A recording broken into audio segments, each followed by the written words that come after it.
नमस्कार मंडळी, मी अनिरुद्ध निकते, तुमचा सँडी बाबा आणि ट्रॅव्हल बीचा फाउंडर. दरवर्षी आपण कैलास मानसरोवर येथे यात्रा ऑर्गनाईज करतो. यावर्षी पण आपल्या 2 बॅचेस आहेत. एक बॅच जून महिन्यात आत्ता उद्या निघत आहे 5 तारखेला आणि दुसरी बॅच निघत आहे 20 ऑगस्ट रोजी. 20 ऑगस्टची जी बॅच आहे त्याचं आपण बुकिंग 7 ते 9 जुलैपर्यंतच ओपन ठेवलेलं आहे. त्याच्यानंतर आपल्याला त्या डेटमध्ये बुकिंग करता येणार नाही. जर कोणाला माझ्यासोबत यात्रेला यायचं असेल त्यांनी आजच माझ्याशी संपर्क करावा किंवा मला व्हॉट्सअपवर मेसेज करू शकतात. तर यात्रेमधलं सगळ्यात महत्त्वाचा मुद्दा आहे की परिक्रमा, कैलास पर्वताची परिक्रमा. टोटल ही 3 दिवसाची परिक्रमा आहे आणि 70 ते 80% लोक ही परिक्रमा पूर्ण करू शकत नाहीत. त्याचे काही कारण आहेत. जर आपण त्याच्यावरती थोडासा विचार केला, थोडंसं अंमलबजावणी केली तर नक्कीच आपली परिक्रमा 100% पूर्ण होऊ शकते. त्याच्यासाठी आपण आज थोडंसं डिस्कशन करूयात. टोटल परिक्रमा ही 3 दिवसाची आहे. यामध्ये आपल्याला 2 ऑप्शन्स आहेत. एक तर तुम्ही चालत करू शकतात, नाही तर घोडा वगैरे करू शकतात. आपण दार्चेनपासून परिक्रमा चालू होते. दार्चेन ते यमद्वार हा 10 किलोमीटरचा साधारण टप्पा आहे. तो आपला बाय बस कंप्लीट करायचा असतो. दार्चेनपासून देराफुकपर्यंत हा 12 किलोमीटरचा चालायचा पहिल्या दिवसाचा टप्पा आहे. आरामात तुम्ही चालू शकतात. याच्यामध्ये तुम्हाला कुठेही डिफिकल्टी येणार नाही. थोडंसं पुढे गेल्यानंतर दम लागायला होतं कारण की थोडंसं हाईट वाढते. बाकी असं खूप अवघड टप्पा नाही आहे. हा प्रत्येकजण करू शकतो. ज्याला रोजचं 5 ते 7 किलोमीटर चालायची सवय आहे, हा टप्पा तो आरामात पार करू शकतो. दुसरा जो टप्पा आहे तो आहे 22 किलोमीटरचा, देराफुक टू जुतुलफुक. हा जो रस्ता आहे या रस्त्यावरून आपल्याला डोलमाला पासवरून जावं लागतं. डोलमालाची पासची जी हाईट आहे ती 19,000 फुटांपेक्षा जास्त आहे. त्याच्यामुळे हा थोडासा ट्रिकी आणि त्रासदायक प्रवास इथे आपला होतो. जर आपण आधीपासून जर तयारी केली तर आपला प्रवास एकदम सुखाचा होतो. तिसरा जो टप्पा आहे डे 3 हा फक्त 8 किलोमीटरचा आहे. जुतुलफुक ते आपलं दार्चेन इथेपर्यंत आहे. तर मध्ये आपल्याला गाडी घ्यायला येते, त्याच्यामुळे आपल्याला फक्त 8 किलोमीटरचा प्रवास करायचा असतो या दिवशी. आता आपण बघूयात की यात्रा करताना आपली परिक्रमा का होत नाही, याचे जे मुख्य जे कारणं आहेत ते आपण आता थोडंसं त्याच्यावर डिस्कस करूयात. यात्रा 2 प्रकारचे पद्धतीनं करता येते. जसं मी मागे सांगितलं, एक तर चालत करावे लागते किंवा आपल्याला घोड्यावर जावं लागतं. आपल्याला कॉन्फिडन्स असतो की आपल्याकडून चालणं होईल.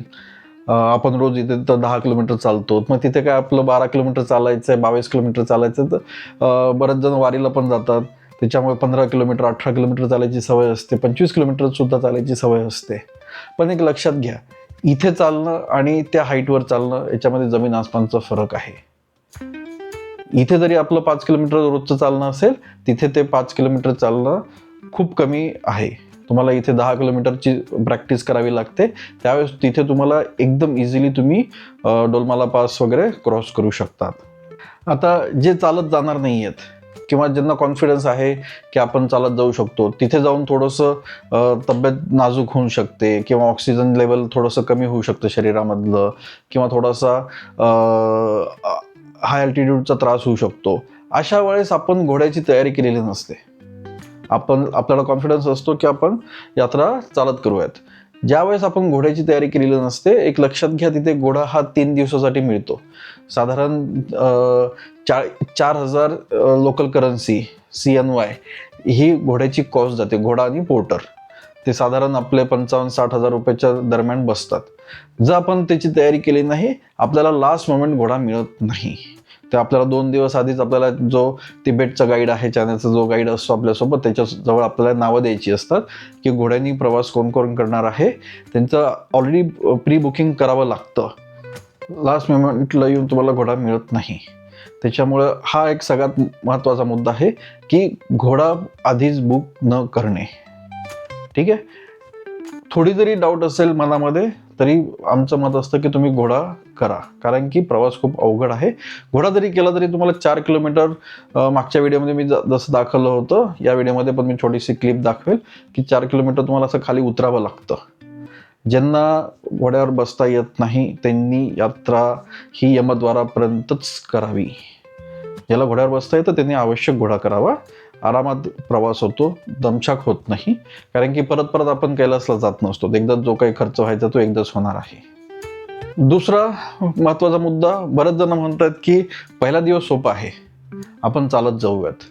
मागच्या वेळेस पण मी स्वतः हा विचार केला होता की पहिला दिवस आहे, 12 किलोमीटर आहे, सरळ सरळ व्हॅलीमधून चालायचं आहे, आरामात होऊन जाईल.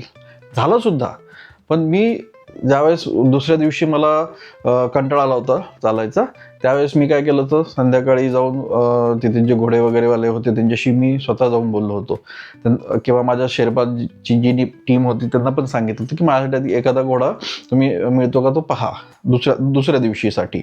पण तिथे घोडा मिळत नाही. आपल्याला असं वाटतं की स्वस्तामध्ये आपल्याला तिथे घोडा मिळेल, पण घोडा मिळत. मी पण तोच विचार केला होता की दुसऱ्या दिवशी आपण घोडा घेऊयात आणि थोडेसे पैसे वाचूयात. पण मला स्वतःला घोडा मिळाला नाही. मी लवकर तिथे पोहोचलो, संध्याकाळी मी बाहेर घोडा बघण्यासाठी पडलो, मला मिळाला नाही. इवन माझी शेर्पाची टीम आहे त्यांना पण सांगितलं होतं की माझ्यासाठी एखादा घोडा अरेंज करून द्या, मी तुमचा टीम लीडर आहे. तर तिथे घोडा अरेंज होत नाही. त्याच्यामुळे जर तुम्हाला घोड्यावर जायचं असेल तर तुम्ही पहिल्याच दिवशी ज्यावेळेस आपण घोडा बुक करतो त्याच वेळेस तुम्ही घोडा बुक करायला हवा. त्यामुळे आपल्याला जर घोडा करायचा असेल तर 2 दिवस आधीच आम्हाला सांगा की आम्हाला घोड्यावर जायचं आहे, त्याच वेळेस आपल्याला घोडा मिळण्याचे चान्सेस मिळतात.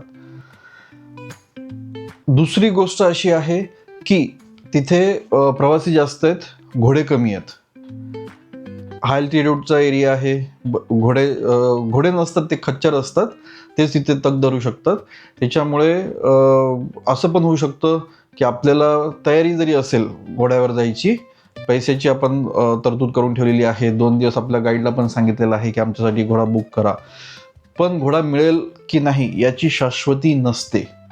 कारण की प्रवासी खूप आहेत, यात्रेकरू खूप आहेत आणि घोड्यांची संख्या जी आहे ती कमी आहे. तिथे खूप हाय अल्टिट्यूड आहे, त्याच्यामुळे घोडे मरतात किंवा तग नाही धरू शकत, किंवा लोक तिथे घोडे कमी घेऊन येतात. बरेचसे कारणं असतात, त्याच्यामुळे आपण काहीही सांगू शकत नाहीत. यानंतर असं होतं किंवा माझ्यासोबत पण झालेलं आहे की पहिल्या दिवशीचा आपण जो 12 किलोमीटरचा जो प्रवास करतो किंवा जी यात्रा सुरू करतो, प्रदक्षिणा चालू करतो कैलास पर्वताची, त्यावेळेस होतं कसं की सुरुवातीचा जो पट्टा आहे, पल्ला आहे, तो फ्लॅट सरफेस आहे. त्याच्यामुळे आपल्याला काय वाटतं की आपण फटाफट निघून जाऊत. त्याच्यामुळे आपली चालण्याची जी स्पीड आहे ती खूप वाढते. आपल्याला असं वाटतं की आपण सगळ्यांना ओव्हरटेक करून निघून जाऊयात, लवकर जाऊन आराम करता येईल. पण ही कन्सेप्ट खूप चुकीची आहे. मागच्या वर्षी माझ्याकडून पण तीच चूक झाली होती, पण मला पुरेसा वेळ होता, त्याच्यामुळे बॉडी माझी जे स्टेबल झाली, भरपूर आराम मिळाला. त्याच्यामुळे मला डोलमाला पाससुद्धा मला जास्त त्रास जाणवला नाही. होतं कसं की आपल्याला हाय अल्टिट्यूडमध्ये चालायची सवय नसते, त्याच्यामुळे एनर्जी ज्यावेळेस असते भरपूर त्यावेळेस आपण फटाफट जातो पुढे. त्याच्यामुळे नंतर पुढे गेल्यानंतर आपण एकदम ड्रेन होऊन जातो, पुढे आपण काहीच करू शकत नाहीत. मग यावेळेस काय होतं की आपल्याला ॲम्ब्युलन्सनी वापस बोलवलं जातं किंवा पाठवलं जातं किंवा यावं लागतं. ठीक आहे. तर याच्यासाठी सिम्पल काय आहे, सोबतचा विचार करू नका. या पूर्ण एरियामध्ये मी सगळ्यांना तेच सांगतो, वारंवार सांगतो, हा जो पूर्ण पट्टा आहे याच्यामध्ये तुम्ही स्वतःचेच असणार आहात. तुमच्या मदतीला किंवा तुमच्या सोबतीला कोणी नसणार आहे. मदतीला तर आपले शेर्पाच असतात, त्याचा इश्यू नाही आहे काही, पण सोबत जे आहे ते तुम्हाला हा प्रवास एकट्याला करायचा आहे. याच्यामध्ये तुम्ही काय करू शकता, तुमच्यासारखं जो कोणी चालणारं आहे त्याची मात्र तुम्ही नक्कीच सोबत घ्या. पण मी माझा मित्र आहे, माझी लाईफ पार्टनर आहे, माझा नवरा आहे, माझी बायको, मला यांच्यासोबत जायचं असेल असं करू नका. जर ते तुमच्यासारखे चालत असतील तर नक्कीच जा, पण तुम्हाला त्यांच्यासाठी चालावं लागतंय, थांबावं लागतंय किंवा तुम्हाला त्यांची स्पीड मॅच करण्यासाठी थोडंसं जास्त चालावं लागतं किंवा फास्ट चालावं लागतं, तर हे दोघं जण एकत्र जायचे नाहीत. कारण की काय होतं, थांबायचं असेल एक तर तुम्हाला तुमची स्पीड कमी करावं लागतं किंवा दुसऱ्या तुमचा जो पार्टनर आहे त्याला त्याची थोडीशी स्पीड वाढवावी लागते. दोन्हीपैकी एक काहीतरी करावं लागतं. ठीक आहे. दोन्ही पण होऊ शकतात. कधी तुम्ही तुमची स्पीड कमी कराल, कधी ते त्यांची स्पीड वाढवेल. याच्याने काय होतं की दमछाक होते. त्याच्यामुळे तुमच्यासारखी स्पेसने चालणारे आहेत त्यांच्यासोबतच तुम्ही हा प्रवास करा. याच्यामध्ये काय करायचंय, काही आढेवेढे घ्यायचे नाही आहेत, एकदम आरामात जायचंय. 5-6 तासामध्ये हा प्रवास कंप्लीट होतो. आपण 9 वाजता चालू करतो, 9-10 वाजता, दुपारी 3-4 वाजेपर्यंत हा प्रवास संपून जातो. काहीही डिफिकल्टी नाही आहे. फक्त कसं आहे की दमछाक होऊ देऊ नका. हळूहळू हळूहळू दर 15-20 पावलं झाले की थांबा सुरुवातीला, नंतर 5-10 पावलं झाले की थांबा, 5 पावलं झाल्यावर थांबा, 2 पावलं चालून का होईना थांबा. काहीही प्रॉब्लेम नाही आहे, कोणी तुम्हाला काही म्हणणार नाही आहे. रात्री 8 वाजेपर्यंत सूर्यप्रकाश नसतो, पण प्रखर उजेड असतो. त्याच्यामुळे तुम्ही कितीही हळूहळू आलात तरी काहीही प्रॉब्लेम येणार नाही आहे.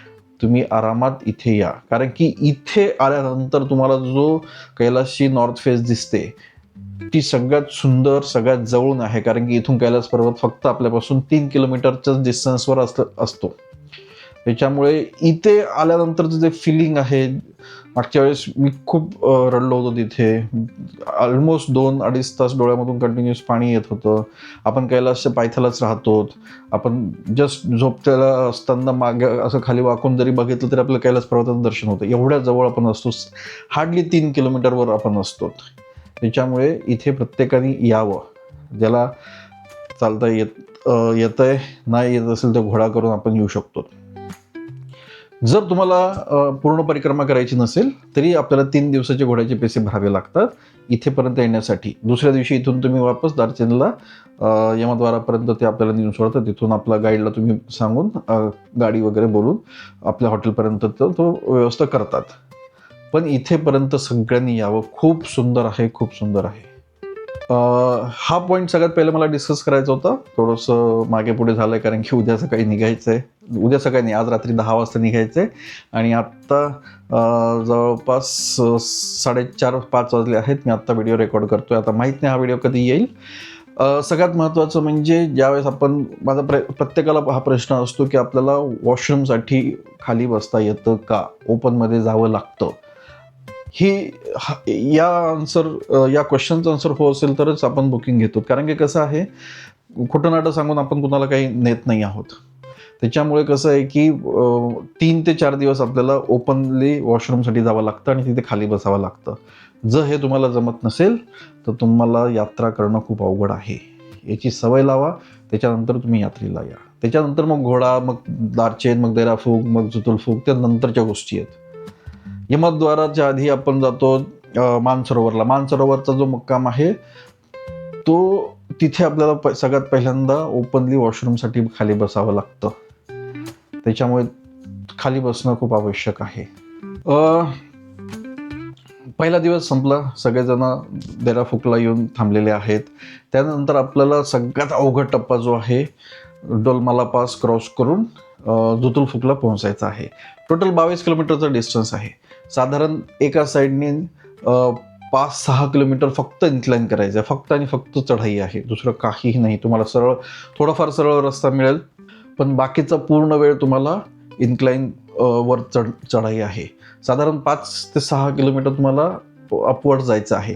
इथे आपण जवळपास 3000 फूट हाईट गेन करतो 5 किलोमीटरमध्ये साधारण. त्याच्यामुळे इथे मी सांगेल की एकदम हळूहळू हळूहळू हळू जा. 10 पावलं चाला, थांबा, मोजून 10 पावलं चाला, थांबा, मोजून 10 पावलं चाला, थांबा. इथे सगळ्यात गिवअप करतात. सुरुवातीला बॉडी जोपर्यंत गरम होत नाही तोपर्यंत आपल्याला जास्त त्रास होतो, कारण की थंडी खूप आहे. एकदा बॉडी गरम झाली की मग आपल्याला थोडंसं आपली स्पीड वाढते किंवा थकवा कमी यायला लागतो. पण कसं आहे की कन्सिस्टन्सी महत्त्वाची आहे. जास्त बसायचं नाही कुठे. आपण एकटं जायचं, 10 पावलं चालायची, थांबायचं, 10 पावलं चालायचे, थांबायचं. हे शेवटपर्यंत करायचं. डोलमाला पास येतोय असं वाटतं, 10 वेळा वाटतं, पण येत नाही.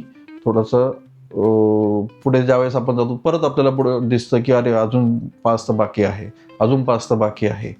जिथे 5 संपतो तिथे एक धुनी लावलेली असते सगळ्यात वरती.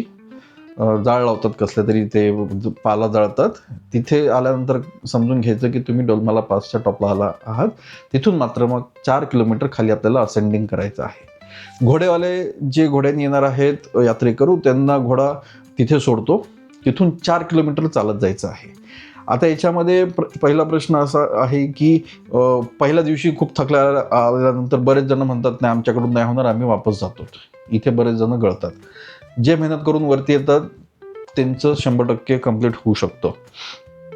आणि जे घोड्यावर येतात आहे त्यांना इथे मात्र 4 किलोमीटर खाली उतरायचं आहे. हे लक्षात ठेवा. चढाई करणं सोपं आहे, उतरणं थोडंसं अवघड जातं. आणि आपल्याला शेर्पाज असतात किंवा घोडेवाला असतात ते आपल्याला हळूहळू किंवा एकमेकांचे हात धरून आपल्याला खाली यायचं आहे. ही एक अतिशय महत्त्वाचा मुद्दा आहे. बरेच जण म्हणतात की मला गुडघ्याचा त्रास आहे, मला घोड्यावर बसता येतं. पण बाकीचे कंपन्या किंवा बाकीचे लोक हे सांगत नाहीत की घोड्यावर जरी आलात तरी तुम्हाला 4 किलोमीटरचा जो रस्ता आहे तो खाली उतरून जायचा आहे कंपल्सरी. याला कुठलंही ऑप्शन नाही आहे. आपल्याला जसं पहिल्या दिवशी देराफुकपर्यंत आल्यानंतर वापस जाण्यासाठी ॲम्ब्युलन्स मिळतात, या रस्त्याला मध्ये कुठेही ॲम्ब्युलन्स मिळत नाहीत जोपर्यंत तुम्ही खाली उतरून जात नाहीत. त्याच्यामुळे तुम्हाला एक तर इकडे किंवा तिकडे दोन्ही साईडपैकी एकाच ठिकाणी यावं लागतं. इथे बरेच जण गिवअप करतात, थोडंसं तासभर चालून बघतात आणि परत वापस येतात. मग ॲम्ब्युलन्स करून देराफुकवरूनच वापस दार्जिलिंगला जातात. डोलमाला पास क्रॉस केला त्याच्यानंतर आपल्याला लागतं गौरीकुंड लागतं. गौरीकुंड लागलं की खाली ग्लेशियर लागतं. ग्लेशियर झालं की एक खाली गाव लागतं.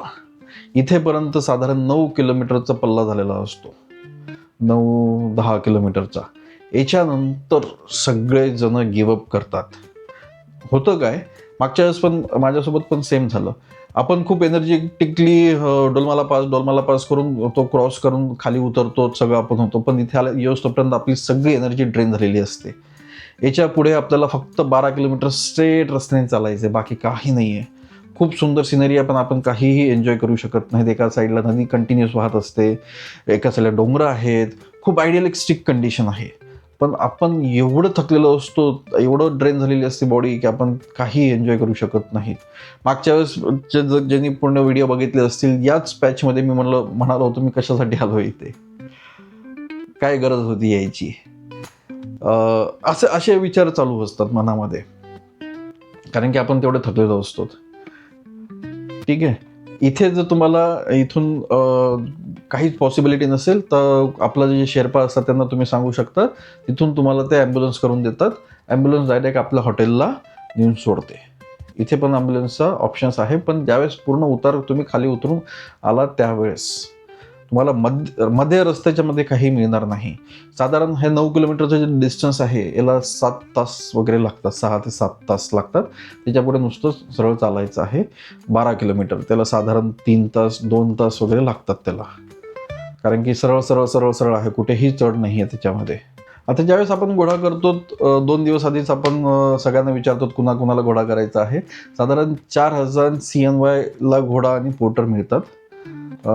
त्याची किंमत साधारण 55-60 हजार रुपयाच्या मध्ये जातं. कन्व्हर्जन कसं बसतं त्याच्यावर आहे.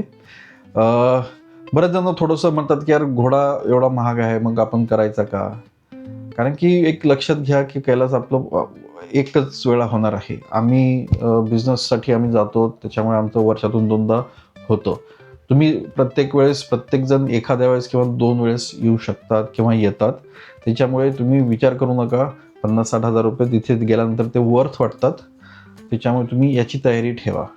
ज्यावेळेस आपण परिक्रमेला निघतो त्यावेळेस कमीत कमी सामान आपलं सोबत असलं पाहिजे पाठीवर बॅगमध्ये, कारण की एक स्टेप खूप अवघड जाते. त्याच्यासाठी आम्ही असं सजेस्ट करतो की तुम्ही आपले जे नेपाळी शेर्पा आहेत त्याला तुम्ही पोर्टर म्हणून पैसे द्या, ते तुमचं सामान घेऊन तुमच्यासोबतच राहतील. जे 50-55 एजच्या वरती जे आहेत यात्रेकरू, त्यांना तर हे खूप सोयीस्कर जातं. तुम्हाला सोबत काही कॅरी करायची गरज नाही. सगळं सामान आपले शेर्पा लोक आपल्या पाठीवर घेऊन आपल्यासोबत येतात. शेवटपर्यंत तुम्हाला ते मदत करतात. तुम्हाला कुठे काही अडचण असेल, चढायला त्रास होत असेल, उतरायला त्रास होत असेल, ते हात धरून चढवतात, उतरवतात. पूर्णपणे सेफ असतं, ते तुम्हाला मदत करतात. त्याच्यामुळे तुम्ही चालायचा जरी विचार केला असेल, पण शेर्पाला तुम्ही 10-15 हजार रुपये काहीतरी घेतात ते तुम्ही त्यांना देऊ शकतात. त्याच्याने खूप जास्त तुम्हाला रिलॅक्स फील होईल, तुमची परिक्रमा आरामदायी होईल आणि सोबत तुम्हाला कंटिन्युअस तुमचं कंपॅनियन असेल. आता त्या बॅगमध्ये आपल्याला काय काय घ्यायचं आहे, हां, ती बॅग घोड्यावाला आपल्याला पाठीवर बसून बॅग घेता येत नाही. ते घोडेवाले स्वतःच्या पाठीवर घेतात. त्याचेच ते ॲडिशनल चार्ज करतात. त्याचे घोडा आणि पोर्टर असे दोघांचे मिळून 4000 CNY करन्सी लागते. ठीक आहे. आता त्या बॅगमध्ये काय काय घ्यायचं आहे? सगळ्यात महत्त्वाचं पाणी. त्याच्यानंतर खाण्यासाठी आपण जो पॅक टिफिन देतो त्याच्यामध्ये फ्रूट्स असतात, चॉकलेट्स असतात, फ्रुटी असते किंवा एखादं ड्रिंक असतं, फ्रूट ज्यूस असतो, हे असतं. त्याच्यानंतर तुम्ही सोबत चॉकलेट्स ठेवायचे आहेत एनर्जीसाठी. त्याच्यानंतर इलेक्ट्रॉल पावडर ठेवायचं आहे. त्याच्यानंतर तिथे लोकल शॉपमध्ये छोटे छोटे तुम्हाला शॉट्स मिळतात ग्लुकोजचे. त्याच्याने खूप जास्त फरक पडतो. 10-20 लोकल करन्सीला ते शॉट्स असतात, ते तुम्ही घेऊ शकतात. 20 लोकल करन्सीला. पुढचा 1 तास तुमचा खूप एनर्जेटिक जातो. मग तुम्ही असे 2 किंवा 3 शॉट्स घेऊ शकतात. ते तिथल्या लोकल दुकानामध्ये वगैरे मिळतात किंवा दारचंदला पण तुम्ही ते विकत घेऊ शकतात. बॅगमध्ये त्याच्यानंतर जो तुम्ही फोटोज व्हिडिओज काढणार असाल तर एखादं पॉवर बँक किंवा चार्जर, हे दोन्हीपैकी एक किंवा दोन्ही तुम्ही ठेवू शकतात. बस एवढंच ठेवायचं आहे. आणि सगळ्यात महत्त्वाचं म्हणजे पोंचो, रेनकोट. पाऊस कधीही चालू शकतो, कुठेही चालू शकतो, त्याच्यामुळे रेनकोट सोबत बाळगणं खूप आवश्यक आहे. आता यामध्ये आपण सर्वांना डे 1 पासून सांगतो की भरपूर पाणी प्या, भरपूर पाणी प्या, भरपूर वॉशरूमला जा. आणि तुम्ही हे केल्यानंतर सगळ्यात जास्त त्या वातावरणाशी समरूप होतात, ॲक्लिमटाईज होतात. कारण की एक सिंपल नियम आहे, जेवढं जास्त पाणी तेवढं जास्त युरिन, तेवढं जास्त तुम्ही लवकर ॲक्लिमटाईज होतात. ठीक आहे. त्याच्यामुळे पाणी भरपूर प्या, कोमट पाणी प्या, गरम पाणी प्या, पण पाणी कंटिन्युअसली पिलं पाहिजे. आपल्या बसमध्ये पण मिनरल वॉटरचे बॉटल्स असतात, तुम्ही ते कंटिन्युअसली तुम्ही घेऊ शकता. त्याला लिमिट नाही आहे की 1च प्यायचे, 2च प्यायचे आहेत दिवसातून. तुम्ही कितीही पाणी पिऊ शकता. फक्त वेस्ट नाही करायचं आहे, कचरा इकडे तिकडे नाही फेकायचं आहे, ते गाडीमध्येच टाकायचं आहे. ते ड्रायव्हर त्याची बरोबर विल्हेवाट लावतात. आता परिक्रमाबद्दल तुम्हाला कळालं. आता 3रा दिवस आहे. 3रा दिवस फक्त 8 किलोमीटर आहे. ते असं 2 तासामध्ये सरशी ते कंप्लीट होऊन जातं. आता परिक्रमा ज्यावेळेस आपण बुकिंग करतो, यात्रेला जायचं आहे, परिक्रमा करायची ठरतं, तर आपण काय करायचं आहे की जर 5 किलोमीटर चालत असेल ते चालणं 10 किलोमीटरपर्यंत वाढवा. 10 किलोमीटर रोजचं चालणं झालं पाहिजे. त्याच्यानंतर तुम्ही श्वसनाचे व्यायाम करू शकता, जसं प्राणायाम करू शकतात. तुम्ही मार्केटमध्ये ते एक मशीन मिळतं हवा फुकायचं, ते घेऊ शकतात. किंवा सिंपल काही गरज नसेल, काही विकत घ्यायचं नसेल, साधे फुगे जे असतात, तुम्ही दिवसाला 5 फुग्यापासून चालू करा, ते 50 फुगे दिवसाला फुगवता आले पाहिजे. इथंपर्यंत तुमची कॅपॅसिटी झाली पाहिजे. स्विमिंग करा, स्विमिंग चांगलं आहे. ही तयारी आपल्याला यात्रेच्या आधी करायची असते. तुम्ही मेडिटेशन करू शकतात, कारण की आपण हाय अल्टिट्यूडवर ज्यावेळेस जातो त्यावेळेस आपलं थोडंसं चिडचिडपणा वाढतो, थोडंसं श्वासावरचं नियंत्रण कमी जास्त होतं. त्याच्यामुळे तुम्ही मेडिटेशन करू शकतात, प्राणायाम करू शकतात, योगा करू शकतात. ह्या गोष्टी सगळ्या आहेत. हे झालं परिक्रमेच्या दरम्यान. आता मागचा जो व्हिडिओ टाकला होता तयारीसाठीचा, तर मला एवढे जणांचे फोन आणि एवढे जणांचे मेसेजेस आले. त्यांनी सांगितले की दादा की आमच्या कंपनीने हे काही आम्हाला माहिती सांगितली नाही, किंवा आम्ही बुकिंग केलेलं, आम्ही या तारखेला चाललो आहेत, 21 तारखेला चाललो आहेत, 8 तारखेला चाललो आहेत, 5 तारखेला चाललो आहेत. संपूर्ण महाराष्ट्रात मला मेसेजेस आणि फोन आलेले आहेत. पण एवढी जी मी स्वतः माहिती देतो आहे तेवढी कुठलीही कंपनींनी एवढी माहिती प्रोव्हाइड केली नव्हती, किंवा त्यांना माहिती असणार आहे असं नाही आहे की त्यांना माहिती नाही आहे, पण ते व्यवस्थित कम्युनिकेट करत नाही आहेत. आता आपल्यासोबत जे यात्रेकरू चालले आहेत त्यांना ही जी आत्ता मी माहिती सांगितलेली आहे ही आमची ऑलरेडी 2 महिन्यापूर्वीच त्यांना पास ऑन झालेली आहे.